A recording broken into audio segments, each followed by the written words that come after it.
What's up, guys? Synthetic Division here. So you might be wondering, why does it have two fans on it? Well, I'm going to go into a little brief synopsis, basically, of why I have it in this configuration. So, first and foremost, this is a Bitaxe 703 Hex, or Hex 703. This one comes from Vimu.io. Now, when I reached out to Vimu.io, they said, hey, which devices would you like to check out? Now, for some reason, I like to check out these. I wanted to check out this one. This this one interests me the most because it's massively sold, but it's also not completed. One of a couple of the inherent flaws that I've seen with this device, and this is just how it is. It wasn't fully developed. You can look at bitax.org and see that is it's got 6 ASIC chips running off of one voltage regulator. That voltage regulator being right here. Okay. Now this one has a heatsink on it already. Came with that. I added one to the inductor coil, and then I added a few back here. Okay. And you're like, well, why has it got two fans? So I did this. Uh, I wanted to test this thing, but my concern is it got so hot just because of the the way it's built that I needed to get that in check first. And this is no fault of Vimu. This is just how I decided to do it. Um, my whole goal was it came with one fan, just a nice little 80 mil fan, and it stayed okay. The ASICs are fine, they are cool. That voltage regulator was spiking pretty hard.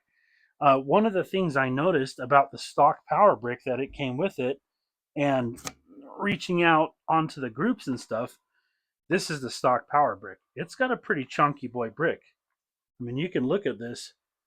This is a pretty stout brick for its design. It's a 120-watt brick. It's built well. It uses a 4-pin EPS style connector, not quite an EPS. But I was like, the input voltage on this device was 12.5 volts input. And I'm thinking to myself, that's a lot. I mean, if you look at the Zyber, for example, when I was overclocking it, it didn't dip until it hit like 11.6. So I'm thinking, well, one of the things I need to do is figure out how to reduce the input voltage. I've got a Meanwell power supply set up for it now, and I'll take you over and show you that in our back room. But I wanted to preface this with a few things. One, the ASIC chip's temperature was just fine. It did not need anything for it. Man, it was cool. This fan was very quiet, so I'm going to save that for another project because that's great. These are Intel CPU fans. And if anybody's ever had a stock Intel fan and heard it ramp up to 80%, you know it's loud. And these are set at 80%. That's how this came, was set at 80%. It is still in its stock configuration as far as settings go. I haven't changed that. But out of the box, at one point in my storage room, I hit 76 degrees Celsius on the voltage regulator. The voltage regulator on this device is maximum TDP is 90 degrees Celsius. So we're almost 80%ing it. So between a couple inherent problems, one voltage regulator for 6 chips, 2 power supply, and this is across the board. This is just how the power supplies are. They are running at 12.5. If yours runs differently, let me know in the comments. I'd be curious to know.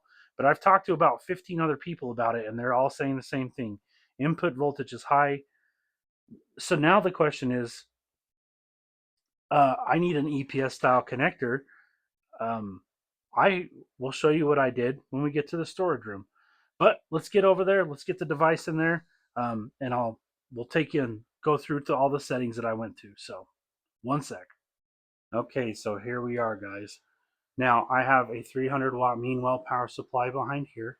I did set up a 120 fan, and it is just connected to this block right here.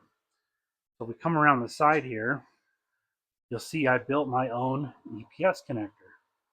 I harvested this out of a Dell PC that I had. It was a junk computer. And that's kind of what I do. I harvest them for parts. Now I'm going to pull the mic up to the fans. These are fairly noisy, if you can hear them. They're pretty loud. So I had to be a little extra careful there. I didn't want them to be too loud, but they're okay. We're in the mining room. We've got the bit discs. We got the bit axes. It's okay. We're good. So let's go to the computer real fast, and I'm going to show you what I've figured out. Okay, guys, so here we are at the computer. Here's our out-of-the-box settings. We're 3.81 terahash with about a 40% error, or 0.440% error rate, so 0.40. Running at about 71 watts. In my current configuration now, I'm running at 40, high 30s, low 40s on the ASICs, and 50C on the voltage regulator. So I've already wrangled the voltage regulator. It was literally almost 75 degrees when I got it. Fan set at 80%, and that's how it came. One thing I want to show you real quick. You see the updates here? Do not update this device. There is no current update for it. If I find one or a modified one, I'll post about it. Efficiency wise, we're actually looking pretty good. 18 joules per terahash. That's actually pretty good in this configuration. So look at our input voltage.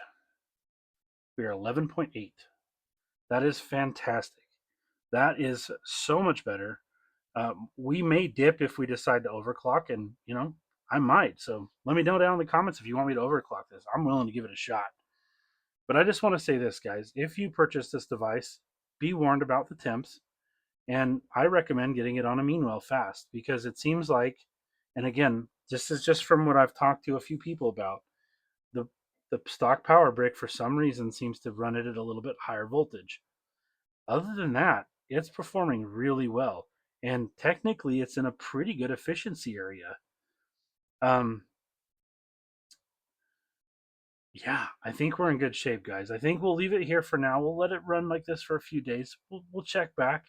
And then, oh, look, it even dipped a little bit more on that voltage regulator. That's awesome. We're going to get this thing optimal. I think this will be a good device. I think it really is. Even though that it says on bitax.org that this is an unfinished device, I think we're in good shape.